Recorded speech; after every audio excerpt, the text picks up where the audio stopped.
ಕಲಿಸಲಿಲ್ವಾ? ಕಲಿಸ್ತಾರೆ. ಎಂತದ್ದು ಹೀಗೆ ಮಾತಾಡ್ತಾರೆ. ಅಲ್ಲ ಹುದ್ದೆಯಲ್ಲಿ ನಿನ್ನ ರಾಜಕೀಯದ ಭಾಷಣ ಹೌದೇನ? ಒಂದು ಮದುವೆ ಹುಡುಗಿಯನ್ನು ಬೀಳ್ಕೊಡು, ಅದೊಂದು ಬಟ್ಟೆ ಬೀಳ್ಕೊಡುಗೆ ಅದ ಹೀಗಲ್ವಾ? ಹೀಗಲ್ವ? ಮತ್ತೆ ಇದು ರಾಜಕೀಯ ಆಯ್ತಲ್ವಾ? ಅಲ್ಲ ನಾನು ಮದುವೆ ಇದು ಬೇರೆ ಅದು ಬೇರೆ. ನಾನು ಎರಡು ಒಂದೇ ಅಂತ ಮಾಡಿ ನಿಮಗೆ ಒಂದು ವೇದಿಕೆ ಸಿಗ್ಲಿಕ್ಕಿಲ್ಲ, ಇಂಥದ್ದೊಂದು ನೇತಾಡಿಸ್ಲಿಕ್ಕಿಲ್ಲ. ಅದು ಕೇಳಿಸಿ ರಾಜಕೀಯವೇ ಬರುದು, ಅದು ಬಿಟ್ಟರೆ ಬೇರೆ ಇಲ್ಲ. ಹೌದಾ? ಅದರಲ್ಲೇ ಇಷ್ಟು ವರ್ಷ ಓದಿ ಮತ್ತೆ ಅದನ್ನು ಬಿಡುವ, ನಾನು ಹೇಳಿಕೊಡ್ತೇನೆ. ಹಾಗೆ ಹೇಳು. ಹೌದಾ? ಆಗಿತ್ತು. ನಡೆದಿರುವ ಸಭಿಕಾ ಮಹಾಶಯ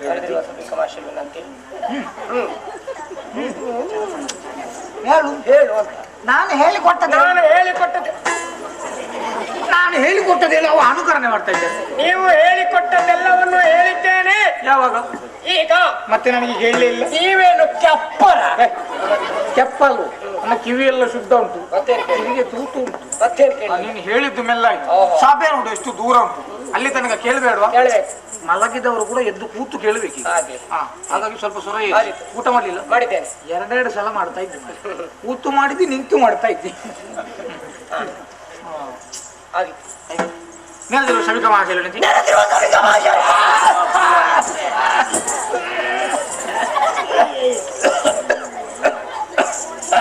ಭಟ್ರಿಗೇನಾಯ್ತು? ಇವ ಈಗ ಹತ್ತಿರ ಬಂದ, ಅಡ್ಡಿಲ್ಲ. ಅವ ತಾಯಿ ಅಂತ ನನ್ನ ಹೆಂಡತಿಯನ್ನು ಆಲೋಚನೆ ಮಾಡಿದ್ದಾನೆ. ಇವನನ್ನು ಈಗ ನಾನು ಮಗ ಅಂತ ಒಪ್ಪಿಕೊಳ್ಳು. ಬಟ್ಟೆ ನೀವು ಬರುವಾಗ ತೆಕ್ಕೊಳ್ಳಿಲ್ವಾ? ಯಾವುದು? ಗುಳಿಗೆ. ಆ ಗುಳಿಗನ್ನು ಯಾಕೆ ಬಿಟ್ಟದ್ದು? ನಾನು ಕೊಟ್ಟ ಗುಳಿಗೆ ನನಗೆ ಈಗ ಹಿಂದಕ್ಕ ಅಲ್ಲ, ಪರವಾಗಿಲ್ಲ, ನಾವಿಬ್ರು ಒಟ್ಟಿಗೆ ಹೋಗಿ ತಕ್ಕೊಳ್ಳೋದು. ಜೊತೆಯಲ್ಲಿ ಇದು ಸರಿಯಾಗಿಲ್ಲ, ಹೃದಯಾಘಾತ ಆಗುತ್ತದೆ. ಅಷ್ಟು ಗಟ್ಟಿ ಬೇಡ, ಸ್ವಲ್ಪ ಹದಾಕಿದೆ. ಆಯ್ತಾ? ನೆರೆದಿರುವ ಸಭಿಕಾ ಮಹಾಶಯರಲ್ಲಿ ವಿನಂತಿ. ನಾನು ನಿಮ್ಮ ಊರಿಗೆ ಬಂದು ಒಂದು ಹುಡುಗಿ ಕೈ ಕೊಟ್ಟೆ. ಒಂದು ಹುಡುಗಿ ಏನು ಊರಿನವರು ಬೆನ್ನಿಗೆ ಬಾರಿಸಲಿ ಅಂತಲ್ಲ? ಮತ್ತೇನು ಬಟ್ಟೆ ಹಿಡಿದದನ್ನು ಚುಟ್ಟುಕಲಿ ಬೆನ್ನು ಮೊಟ್ಟಕ್ಕಾಗ್ತದೆ. ಬೆನ್ನು ಮೊಟ್ಟಕ್ಕಾದ್ರೂ ಅಡ್ಡಿ ಇಲ್ಲ, ಪಟಕ ಮುಗಿಸು. ಮಾಲಿನ್ಯ ಕೈ ಹಿಡಿದಿದ್ದೇನೆ. ನಾನು ನನ್ನ ಹೆಂಡತಿಯನ್ನು ಕರ್ಕೊಂಡು ಮತ್ತೊಮ್ಮೆ ಸತತ ಎರಡನೇ ಬಾರಿಗೆ ಹೃದಯಾಘಾತ. ಇನ್ನೊಂದಾದ್ರೂ ಹೋಗ್ಬಿಡ್ತೇನೆ. ಮತ್ತೆ ಇಲ್ಲ ಆಗ್ಲಿಕ್ಕಿಲ್ಲ, ಬೇಡ. ಮತ್ತೆ ನನ್ನ ಹೆಂಡತಿ ಅಲ್ವೋ, ನನ್ನ ಹೆಂಡತಿ ಇರುವವರೆಗೆ ನಿನ್ನ ಹೆಂಡತಿ ಬರಬೇಕು. ಅದು ನನ್ನ ಹೆಂಡತಿ ಯಾಕೆ ಬರುದು? ಅಲ್ಲ, ವಿಷಯ ಬದಲಾವಣೆ ಆಗಬೇಕು. ನಾನು ನನ್ನ ಹೆಂಡತಿಯನ್ನೇ ಕರೆದುಕೊಂಡು ಹೋಗ್ತೇನೆ. ಅದು ಒಳ್ಳೇದು. ನಿನ್ನ ಹೆಂಡತಿಯನ್ನೇ ಕರ್ಕೊಂಡು ಹೋಗಿ. ಯಾರ್ಯಾರ ಹೆಂಡತಿ ಕರ್ಕೊಂಡು ಹೋದ್ರೆ ಪೆಟ್ಟು. ಎಲ್ಲರೂ ಆಶೀರ್ವಾದ ಮಾಡಿ ಕಳಿಸಿಕೊಡಿ. ಎಲ್ಲರ ಪರವಾಗಿ ನಿಮ್ಮತ್ತೆ ಆಶೀರ್ವಾದ. ಶೀಘ್ರ ಪುತ್ರ ಪ್ರಾಪ್ತಿರಸ್ತು. ಒಂದು 10-12 ಮಕ್ಕಳು ಒಟ್ಟಿಗೆ ಆಗಿ ಭಟ್ರೆ ಹಾಕೊಳ್ಳಿ. ಆಶೀರ್ವಾದ ಸ್ವಲ್ಪ ಹೆಚ್ಚಿಗೆ ಆಯ್ತಾ ಅಂತ. ಅವಳೆಂತದ್ದು ಹೀಗೆ ಮಾಡಿಕೊಂಡು ಓಡಿದ್ದು ಅವಸರದಲ್ಲಿ? ಅಲ್ಲಿಗಲ್ಲ ಅಲ್ಲಿಗೆ ಅವಸರ ಅಲ್ಲ. ಇದು 10-12 2 ಸಾಕಂತ. 10 ಬೇಡ, 2 ಸಾಕು. ಆಯ್ತು, ಅರಮನೆಗೆ ಬನ್ನಿ. ಕೊಡುವಾಗ ಜಾಸ್ತಿ ಕೊಡುದು. ಆದಿತ್ತು ನಿಮ್ಮದು ವಿಷಯ. ನನಗೂ ತೊಂದ್ರೆ ಇಲ್ಲ, ಅವಳಿಗೆ ಕಷ್ಟ ಆಗ್ತಲ್ಲ ಅಂತ ಆಲೋಚನೆ ಮಾಡಿ. ಮೊದಲು ಕಷ್ಟ, ಆನಂತರ ಇಷ್ಟ. ಆದಿತ್ತು, ಅರಮನೆಗೆ ಬನ್ನಿ, ಕುಳಿತು ಮಾತಾಯ್ತು. ಒಂದು ಊಟದ ಅಷ್ಟೇ. ನಾನು ಹೇಳುದು ಆಯ್ತಾಯ್ತು. ಪುರೋಹಿತ್ರೆ, ಹೆಂಡತಿ ಕೈಯಲ್ಲಿ ಲಾಡು ಕೊಡ್ಲಿಕ್ಕೆ ತಕೊಂಡು ಹೋಗ್ಬೇಡಿ. ಯಾಕೆ ನೀನ್ ತರ್ತೀಯ? ಮದಿನಾಡು ಬಂದಿರ ಲೆಕ್ಕದ ಹೋಯ್ದೊಳಿಸಿ ಕುಲ್ಲಲೆ ಲೆಕ್ಕೊಂಡು ಹೋಗಿ ನನ್ನ ಸುಮಾರು ಮೇಲೆ ಉಂಟು. ಭಾರಿ ಪೊರುಡು ಉಣಸ್ ವ್ಯವಸ್ಥೆ ಬಲ್ದೇನೆ. ಉಣಸು ಬುಡ್ಚಂದಾಗಲೇ ಫಲಾರ ವ್ಯವಸ್ಥೆ ನಮ್ದು. ವೈಕಲ್ ಸುರುಕು ಎಂಕಲ್ಲಾಗಲೇ ಉಣಸು ಎಂಕಲ್ಲಾಕಲು ಉಂಡುದು ಇರೇ ದಕ್ಕರಾಗ ನಿಕಲ್ ತಯಾರಲ್ಲ.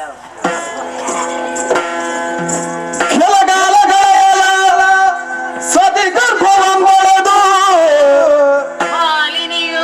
ಚೆಲುವ ಸುಕುಮಾರರ ಬಡದಿರಲು ವರುಷದಲ್ಲಿ ಆದ್ರೆ ಏನು ಮಾಡುವ? ಗೆಲಿದೊಸರ ಬರನಾಳ್ವ ಬಗೆಯರೆಯದ ಅತಿಥಿಯು ಮರುಗುತ್ತಿರೆ ತನ್ಮನದಲ್ಲಿ. ಏನಾದ್ರೂ ಮಾಡ್ಬೇಕಲ್ಲ. ಮಗಳ ಮದುವೆಯನ್ನು ಕಳೆಯಿತು. ಒಬ್ಬ ಕುಮಾರ ಹುಟ್ಟಿಕೊಂಡಿದ್ದಾನೆ. ಅವನಿಗೆ ಮಹೇಶ ಎಂಬುದಾಗಿ ನಾಮಕರಣವನ್ನು ನಾನೇ ಮಾಡಿದ್ದೇನೆ. ಮಗನ ಮುದ್ದು ಮುಖವನ್ನು ಕಂಡಾಕ್ಷಣ ಮನಸ್ಸಿಗೆ ಸಂತೋಷವಾಗ್ತಾ ಇದೆ. ಆದ್ರೆ ಏನು ಮಾಡುವ? ದುಃಖಿಸ್ತಾ ಇದ್ದೇನೆ. ಇದಕ್ಕೆ ಕಾರಣ ಬೇರೆ ಉಂಟು. ಯಾರಲ್ಲಿ ಹೇಳಿಕೊಳ್ಳುವ ಬಗೆಹರಿಸಲು ಯಾರೇನು ಇಲ್ವೇ?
ನೋಡಿದ್ದೇನೆ. ಏನು?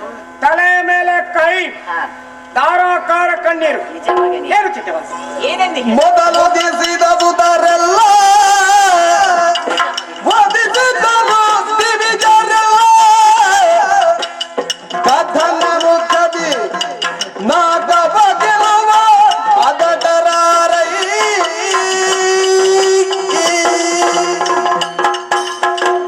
ಮಗನೇ, ದೇವರೇ, ಓಡೋಡಿಕೊಂಡು ಬಂದು ದುಃಖಕ್ಕೆ ಕಾರಣ ಕೇಳ್ತಾ ಇದ್ದೀಯಾ?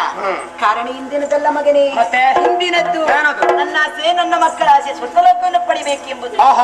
ಆದ್ರೆ ಏನು ಮಾಡುವ? ಏನಾಯ್ತು? ಕೇಳಿದಕ್ಕೆ ಹೋದ್ರು.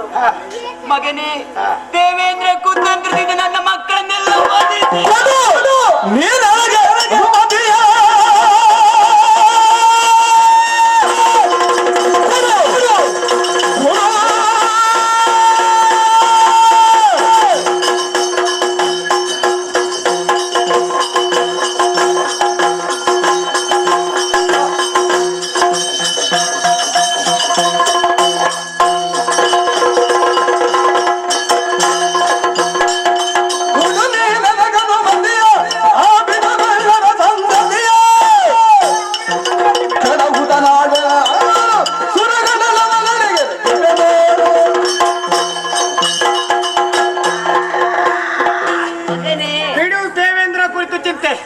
ದೇವಲೋಕವನ್ನು ಸೇರಿ ಇಂದ್ರಾದಿ ಸುಮನತರನ್ನು ಪಡೆದು ಅಧಿಕಾರ ಪೀಠ ನನ್ನದು ಕೊಡಿಯಪ್ಪ. ಹೋಗಿ ಬಂದ್ರೆ ಶುಭವಾಗಲಿ.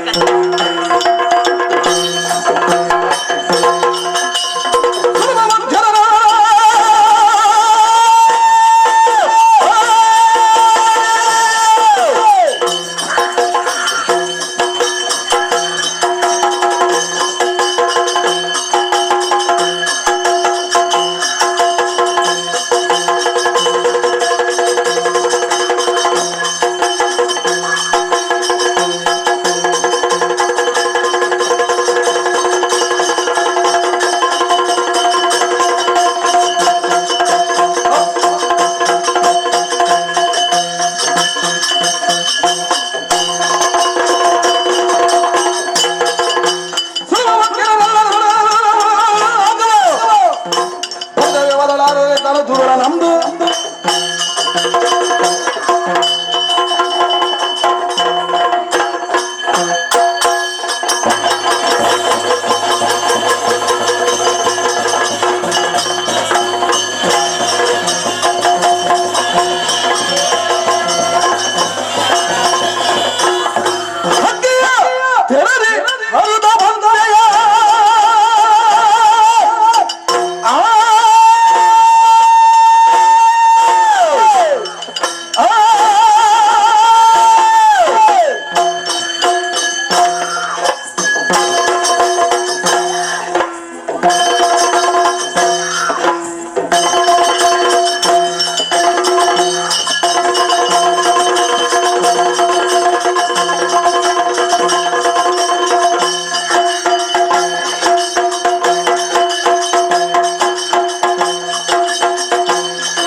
ಪಾಪಿ ಮಗನೇ, ನಿಲಾಲಿ ಹೋಗುವ ಕಾಲಕ್ಕೆ ಬಂದಂತ ಬುದ್ಧಿ. ಯಾಕೆ ಸುರಪೀಠದಲ್ಲಿ ಅಲಂಕೃತರಾಗಿ ಕುಳಿತಿರುವಂತಹ ಸಮಯ ಮಧ್ಯದಲ್ಲಿ ನಿನ್ನ ಪ್ರವೇಶ ಮಾಡಿತು ಮಾತ್ರವಲ್ಲ, ಪೀಠದಲ್ಲಿ ಕುಳಿತಂತ ನನ್ನನ್ನು ಎಳೆದು ಕೆಳಗೆ ಹಾಕಿ ರೆಕ್ಕೆಯನ್ನು ಬಡಿಯುತ್ತ ಕೊಕ್ಕನ್ನು ಹೀಗೆ ಕುಕ್ಕುತ್ತೀಯಾ?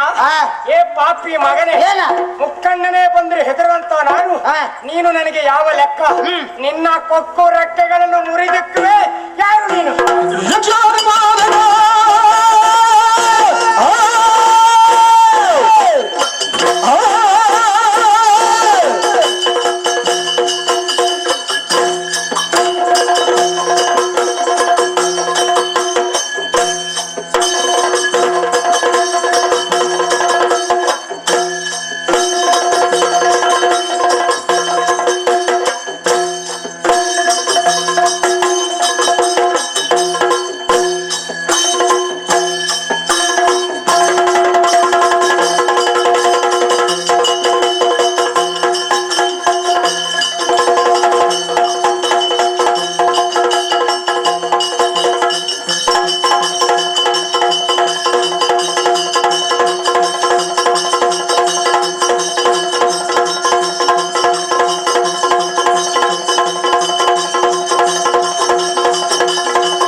ಪಾಲಿಗೆ ನಿರ್ಲಕ್ಷ್ಯ.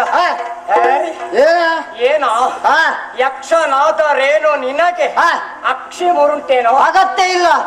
ಫಲಾನ್ವಿತ ವಿದ್ಯುನ್ಮಲಿ ಸಾಯ್ಕೆ ಸುಮಾರಿ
ಬ್ರಹ್ಮದೇವನಿಂದ ಹೊರ ಪಡೆದ ನಿಂದು ಮರೆಯಬೇಡ. ಬ್ರಹ್ಮದೇವ ಹೊರ ಕೊಡುವಾಗ ಏನು ಹೇಳಿದ್ದಾರೆ? ನಿನಗೆ ಮಾಡ ಬಂದ ಯಕ್ಷಲಿಂದ ಯಕ್ಷ ಕಣ್ಣು ಮುಂದೆ ಪ್ರತ್ಯಕ್ಷವಾಗಿದ್ದರೆ ಬ್ರಹ್ಮನ ವರ ಬದಲಾಯಿಸ್ತೇನೆ.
ನಮ್ಮ ಈ ಶೋಣಿತಾಪುರದಲ್ಲಿ ಅಸುರ ಕುಲದ ಅಭ್ಯುದಯದ ಕಾಲ ಸನ್ನಿಹಿತವಾಗಿದೆ ಇಲ್ಲ.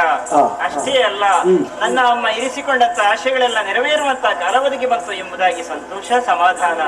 ಈಗ ನೋಡಿದ್ರೆ ಎಲ್ಲವರ ಬಾಯಲ್ಲೋ ನನ್ನ ಮಗನೇ ಅಂದ್ರೆ ಅವನೇ ತುಂಬಿದ್ದಾನಂತಲ್ಲ ಒಂದು ವಿಚಾರವನ್ನೇ ಮಾತಾಡ್ತಾ ಇದ್ದಾರೆ.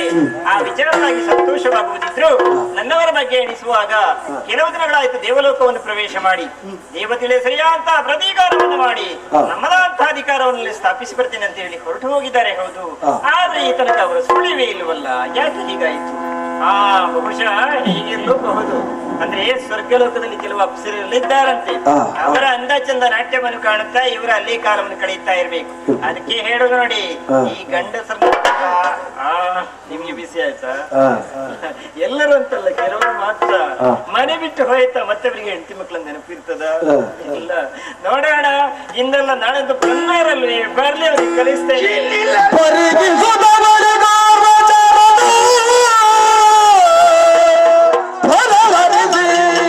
ಭಯದಿಲ್ದ ನಡುಗುದ ಭರದಿ ನಡೆ ಬಂದಾಗ ಮಾಲಿನಿಗೆರೆಗೆ ಬೆಳೆದನು.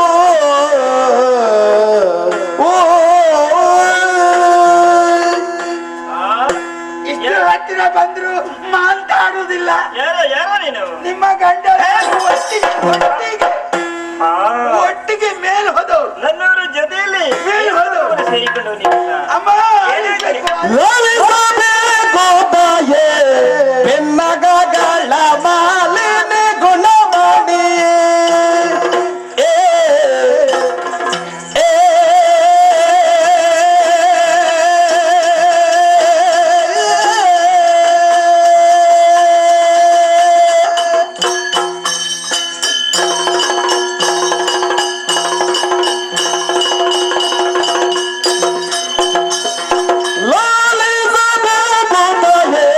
ಬೆನ್ನಗಗಳ ಮಾಲಿನಿ ಗುಣಮಣಿ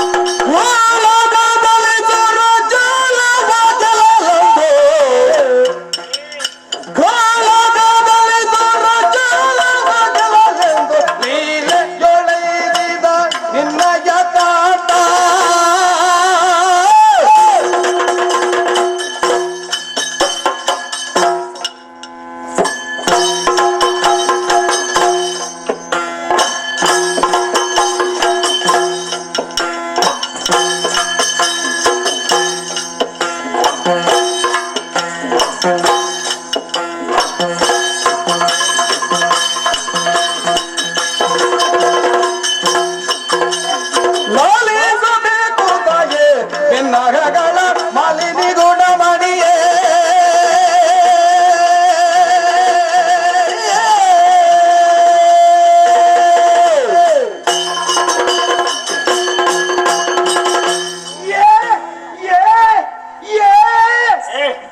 ಬೇರೆ ಜನ ಆ ರೀತಿ ಹಾಡು ಗೊತ್ತಾಯ್ತಾ? ಓಮವ ಅಲ್ಲ, ಜೀರಿಗೆಯ ಯಾವ ಹೇಮ ಅದು? ಹೇಗೆ ಕರೆದ್ರು ನಿಮಗೆ ಸರಿಯಾಗುದಿಲ್ಲ. ಎಂತದ ಬೇಡ, ಮನಿಲಮ್ಮ ಎಂತದು? ಮನಿಲಮ್ಮ ಮಾಲಿನಿ ಅಮ್ಮ ಅಂತಲ್ಲ. ನಾವು ಮೇಲೆ ಹೋಯ್ತು. ಮೇಲೆ ಹೋಗುವಾಗ ತಕೊಳ್ಳಿ ನಿಮ್ಮ ಸುರತ್ಕಲ್ ಒಬ್ಬರ ಇಬ್ಬರ ಸುರರ್ಕಳು, ಸುರತ್ಕಲ್ಲರು ದೇವಕಲ್ಲರು ದೇವರ್ಕಳು ಸಾಲು ಸಾಲಾಗಿ ಯುದ್ಧಕ್ಕಾಗಿ ಬಂದ್ರು. ಯಾರು ಮೊದಲಿಗೆ ಮೊದಲಿಗೆ ಬಂದವ ತಗದಗನಿ ಉರಿಯುತ್ತಾ ಅಗ್ನಿ ಬರುವಾಗ ರಾಯರು ಕೊಡ ನೀರು ಹಾಕಿ ಅಂತ ನೀರು ಹಾಕಿ ಕೆಲಸ ಇಲ್ಲ ಅವರಿಗೆ. ಹಾಗೆಲ್ಲ ನೀರು ಬಾಳ ಬಿಟ್ಟದ್ದು ವರ್ಣಾಸ್ತ್ರವನ್ನ ಪ್ರಯೋಗ ಮಾಡಿದ್ರು. ಅಷ್ಟೊತ್ತಿಗೆ ಆ ಅಗ್ನಿ ಓಡಿ ಹೋದ.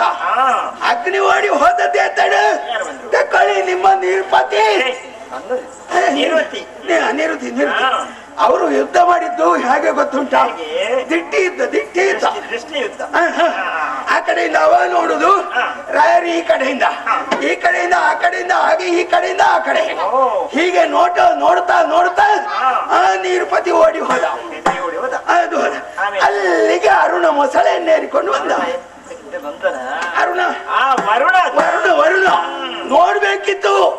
ಆಗಸದಲ್ಲಿ ಓರ್ಗುಡಿ ಸುತ್ತ ಮಳೆ ಸುರಿಸುವುದಕ್ಕೆ ತೊಡಗಿ ರಾಯರು ಸುಮ್ಮನೆ ಬಿಡ್ಲಿಲ್ಲ. ಏನು ಮಾಡಿದ್ರು? ಒಂದು ಆಯಾಸ್ತ್ರವನ್ನು ಬಿಟ್ಟದೇ ತಡ. ವಾಯವ್ಯಾಸ್ತ್ರ. ಹೌದೌದು, ಅದು ಗಾಳಿಗೆ ಹಾರಿ ಹೋಯ್ತು, ನೀರು ಹಾರಿ ಹೋಯ್ತು. ಅಲ್ಲಿಗೆ ಆಯಮ ಎದ್ದ. ಯಮದೇವ ಅವ ಬರುವಾಗ ನೋಡ್ಬೇಕಿತ್ತು, ಒಂದು ಕೈಯಲ್ಲಿ ಪಾಯಸ ಮತ್ತೊಂದು ಕೈಯಲ್ಲಿ ಹಂಡೆ ಹಿಡ್ಕೊಂಡು ಕೋಣನಲ್ಲಿ ಏರಿಕೊಂಡು ಬಂದ. ಪಾಶ ದಂಡವನ್ನು ಹಿಡ್ಕೊಂಡು ಬರುವಾಗ ರಾಯರನ್ನು ಹಿಂದೆ ನಿಲ್ಲಿಸಿದೆ, ನಾನೇ ಮುಂದೆ ಹೋದೆ. ಸಿಕ್ಕಿದ್ದು ಒಳ್ಳೇದಾಯ್ತು ಮಗನೇ, ನೀನೇ ಸಿಗ್ಬೇಕು ಅಂತ ಕಾಯ್ತಾ ಇದ್ದೆ. ಇವತ್ತು ನೀನು ಸಿಕ್ಕಿದೆ ಅಲ್ಲ, ಬಿಡಲಾರೆನೆಂದು ಈತ ಆತನೊಡನೆ ಕಾಳಗಕ್ಕೆ ಕೈ ಎತ್ತಿದೆ. ಕಾರಣ ಉಂಟು. ಎಳೆ ಪ್ರಾಯಕ್ಕೆ ಒಳಪಟ್ಟಂತ ನನ್ನಪ್ಪನ ಮೇಲೆ ಕರುಣೆ ಇಲ್ಲದೆ ಪಾಯಸ ಹಾಕಿ ನಿನಗೆ ಹೋಗುವ ಪ್ರಾಯ ಆಯ್ತು, ನಿನ್ನ ಅಪ್ಪನಿಗೆ ಪ್ರಾಯ. ಹಾಗಲ್ಲ, ಅಪ್ಪನಿಗೆ ಸಾಯುವ ವಯಸ್ಸಾಗಲಿಲ್ಲ, ಮುದುಕಾಗಲಿಲ್ಲ. ಅವರು ಸಣ್ಣದಿರುವಾಗ ಕರುಣೆ ಇಲ್ಲದೆ ಕಳ್ಕೊಂಡು ಹೋಗಿದ್ದಾನಲ್ಲವ. ನೀನು ಸಿಕ್ಕಿತು ಅಂತ ಹೇಳಿ ಕೈ ಎತ್ತಿದ್ದೆ ತಡ. ಕೈ ಎತ್ತುವಾಗ ಶುರು ಆಯ್ತು ನೋಡಿ, ಗಡ ಗಡ ಗಡ ಗಡ ಗಡ ಗಡ. ಹೆದ್ರಿ ಹೆದ್ರಿ ಹೆದ್ರಿ ಆ ಯಮ ಗುಡ್ಡೆ ಹೋದೆ, ಕೋಣ ಗದ್ದೆಗೆ ಹೋಯ್ತು. ಅಷ್ಟು ಹೊದದ್ದೇ ತಡ ಕುಂಬಾರ ಎದ್ದ ಅಲ್ಲಿಗೆ. ಕುಂಬಾರ ಹೇಳದೆ ಯಾವ ಕಥೆ ಹೌದೌದು. ಗಣಪತಿ ಗಣಪತಿ ಗಣಪತಿ ಅವನಲ್ಲಿ ಬೇಕಾದಷ್ಟು ಉಂಟಂತೆ. ಯಾರಿಗೂ ಕೊಡು, ನೀನ್ ಕೇಳೋದಕ್ಕೆ ಹೋಗ್ಬೇಡ. ಯಾರು ಕೊಡುವುದಿಲ್ಲ, ಹಾಗೆ ಎಲ್ರಿಗೂ ಕೊಡು ಹಾಗೆ. ಅವ ಬಂದದ್ದು ಹೇಗೆ? ಕುದುರೆಯನ್ನು ಏರಿಕೊಂಡು ಉಚ್ಚಯಿಸಿರವ ಏರಿಕೊಂಡು ಬಂದದ್ದೇ ತಡ. ರಾಯರು ಹಿಂದೆ ಮುಂದೆ ನೋಡಿದೆ, ಪೂರ್ವ ಅಂಬನ್ನು ತೆಗೆದು ಆ ಕರ್ಣ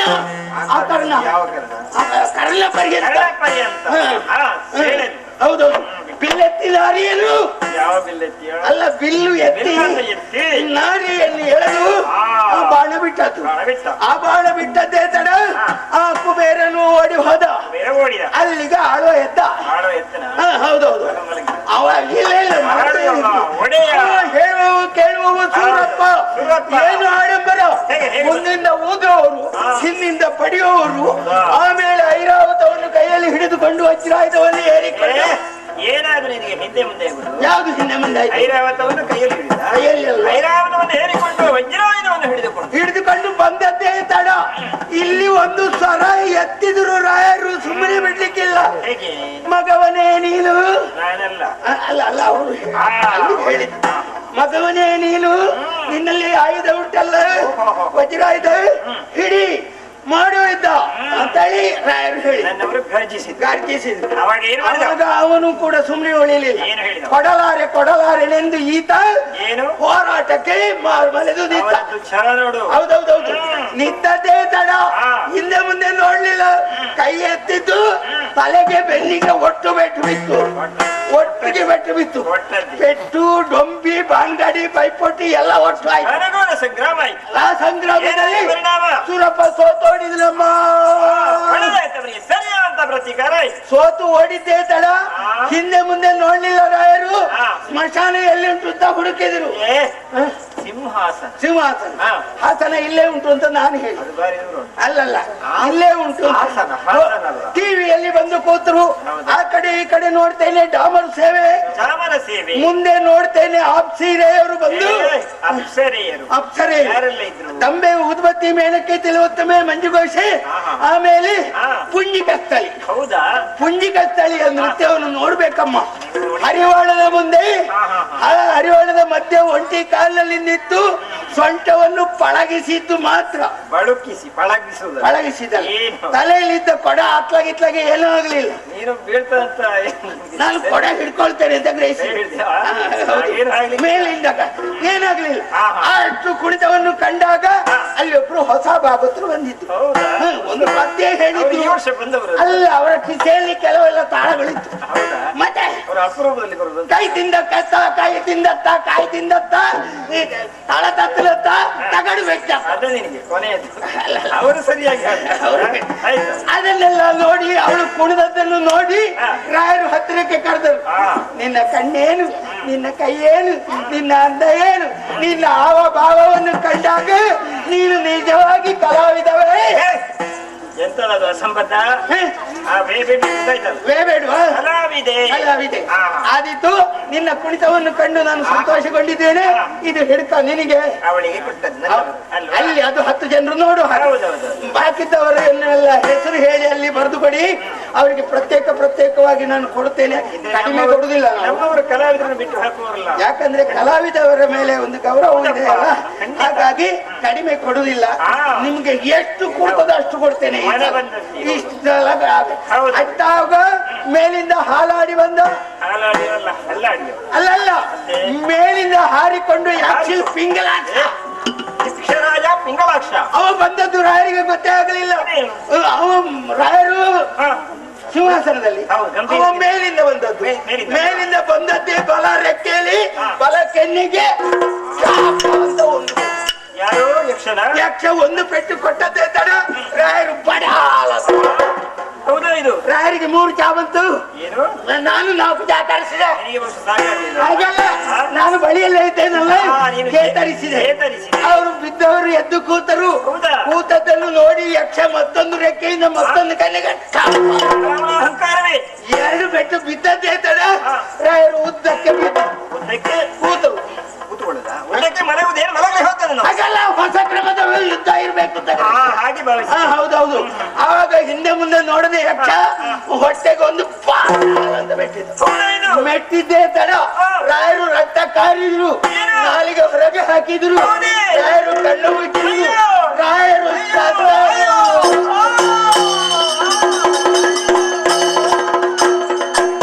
ಪತಿಯೇ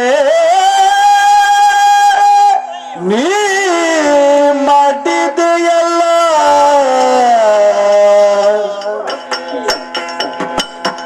ಈ ಮರಿಯ ಜೊತೆಯ ಕಲುವರೇ ನಲ್ಲ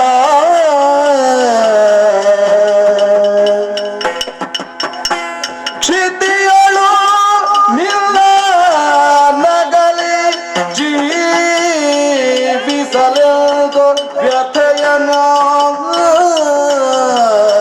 ವ್ಯಥೆಯನ್ನೊಡನಿರಲಿ ಪತಿಯೇ ಮಾಡಿದೆಯಲ್ಲ ಪತಿಯೇ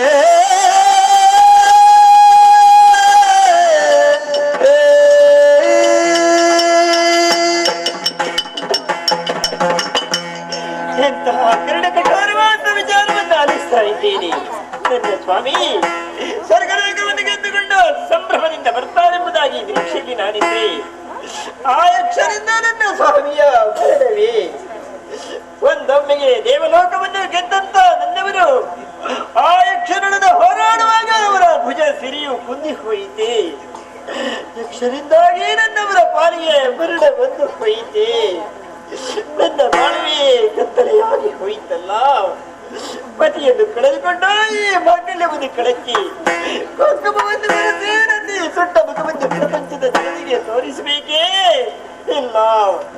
ಪತಿ ಹೇಳಿದ ಮೇಲೆ ನನಗೆ ಗತಿ ಯಾರಿದ್ದಾರೆ?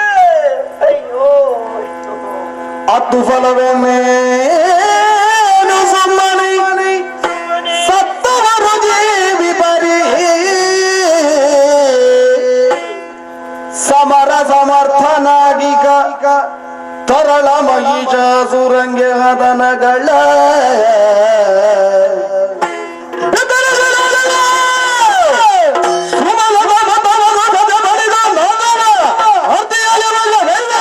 ಕರೆದಳ ಮಗನ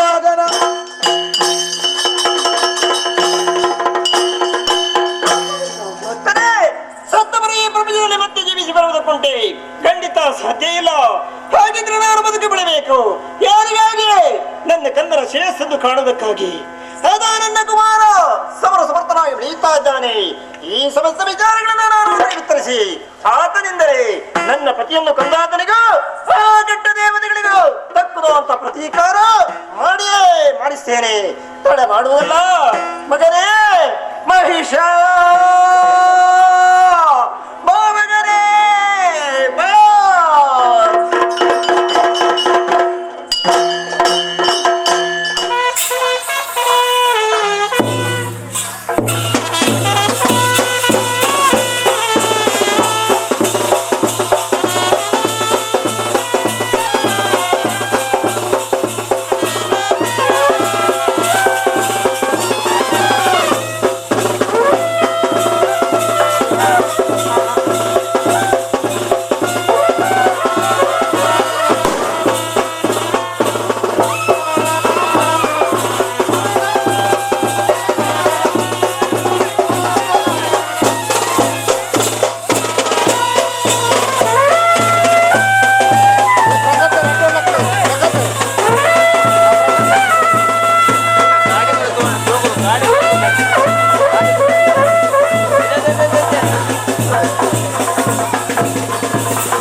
ಆ